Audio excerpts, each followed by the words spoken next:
Psychologically, first thing we have to remember is we are at war. Now, this is a thing that I have to always highlight for the people. Just because things look calm in your apartment, your house, on your block, just because everything feels good for the moment does not mean that there is not an active war going on right now. The war of information is the biggest as of right now. Billions of dollars are poured into psychologists in the Department of Defense, the Department of Education, all of these departments.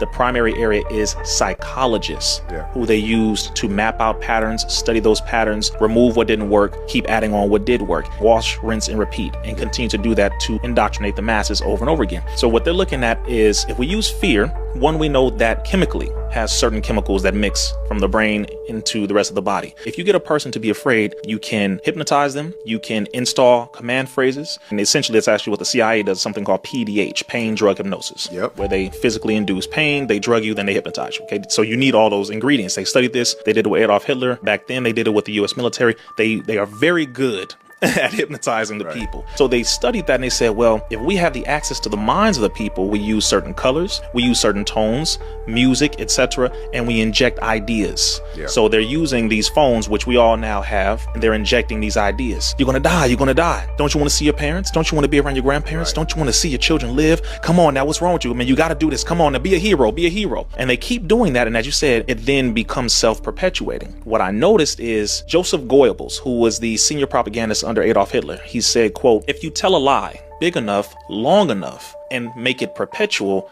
people will come to believe it," end quote. It became something known as the big lie.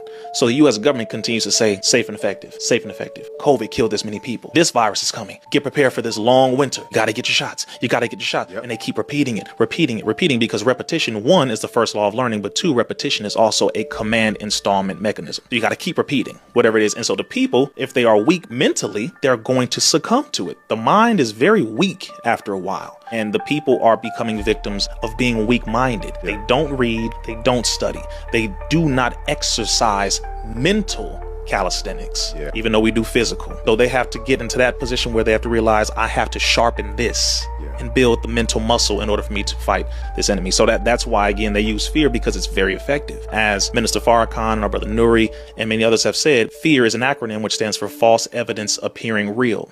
So they make you believe that if you do not do this, this will be the negative outcome, when in reality, 9 times out of 10, it's the total opposite.